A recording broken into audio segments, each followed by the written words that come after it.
ढेंकानाल संसदीय क्षेत्र में बीजेडी व कांग्रेस नुआ मुह मैदान को ओह्लाइथिबा बेले बीजेपी लड़ुछंती भेटरान नेता। नमस्कार दर्शक, जीटीवी भारत ओडिया न्यूज चैनल को आपण मानकु स्वागत करुछि। मु रामदास चैनल को सब्सक्राइब कर नथिले सब्सक्राइब करंतु, पाखर थिबा जॉइन बटन दबाई चैनल रो सदस्य हुवंतु, प्रतिटी खबर देखिबार सुजोग नियंतु। आसंतु देखिबा व जानिबा ढेंकानाल संसदीय राजनीतिक खबर।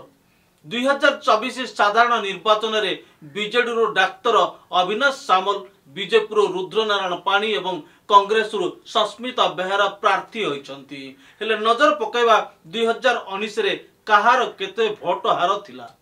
बीजेडी महेश साहू 46.21% पाइथिबा बेले बीजेपी रुद्रनारायण पाणी 43.00% एवं कांग्रेस कामाख्या प्रसाद सिंहदेव 7.10% एवं नोटा को जाइथिला 0.69%।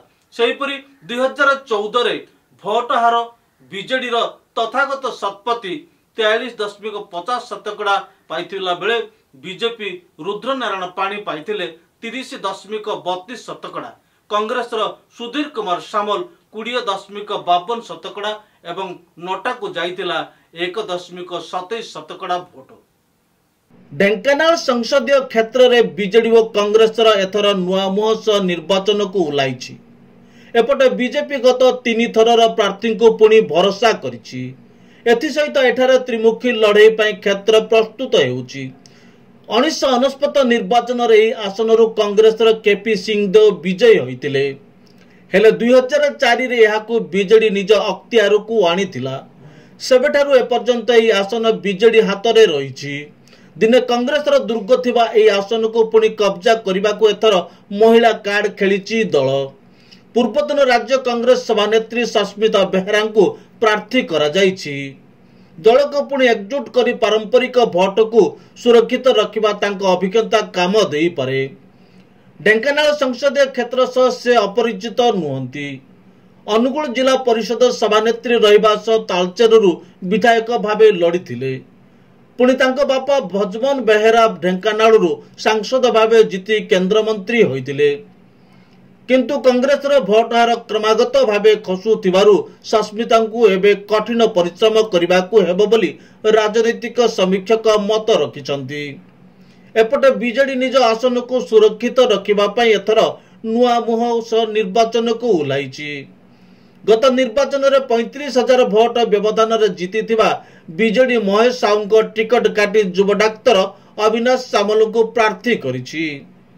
से राजनीति रे नुआ हेले मध्य राजनीतिक परिवार आसीचंती। ढेंकानाल संसदीय क्षेत्र अधीन रे थिबा समस्त 7टी जाक विधानसभा बीजेडी पाखरे रहितिबारु यह तांकु असुविधा करिबो नाही बोली कुहा जाउछि।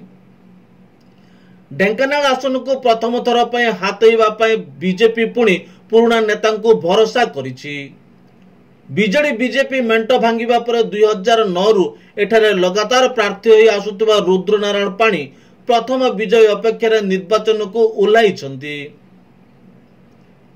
2019 रे बीजेपी एठारे 43% भोट हातेइथिला। एपटे केंद्र मंत्री धर्मेंद्र प्रधान एही आसन को गुरुत्व दे 2 वर्ष हेला विभिन्न कार्यक्रम जारी रखिछंती। मोदी हबार दल एठारे खाता खोलिबा को आशावादी अछि। हेले भोटर काहा ऊपर आस्था प्रकट करूछंती आसंता जून 4 तारिख रे जणा पड़िबो। एबे मोदी हवा कि नवीन हवा किछि कहि हो नथिबा बेले कांग्रेस फायदा अपेक्षा रे अछि। संसदीय क्षेत्र अधीनस्थ विधानसभा क्षेत्र ढेंकानाल जिलार 4टी विधानसभा क्षेत्र ढेंकानाल, हिंदोल, कामाख्या नगर व परजंग एवं अनुगुल जिलार 3टी विधानसभा क्षेत्र पालहड़ा, तालचेर व अनुगुल। 2024 प्रार्थी बीजेडी डाक्तर अविनाश सामल, बीजेपी रुद्रनारायण पाणी, कांग्रेस सस्मिता बेहेरा। 2019 रे भोट हार बीजेडी महेश साहू 46.21% पाइथिबा बेले बीजेपी रुद्रनारायण पाणी 43.00% एवं कांग्रेस कामाख्या प्रसाद सिंहदेव 7.10% नोटा को जाइथिला 0.69%। सेहीपरि 2014 भोट हार बीजेडी तथागत शतपथी 43.25%, बीजेपी रुद्र नारायण पाणी 30.32%, कांग्रेस सुधीर कुमार सामल 20.52% एवं नोटा को जाइथिला 1.27% भोट। भुवनेश्वर हरदास रिपोर्ट, जीटीवी भारत ओडिया। खबर को शेष जाए देखि आपण को धन्यवाद। पुणी थरे देखा अन्य एक खबर रे, सही समय पर्यंत विदाई नौची। नमस्कार।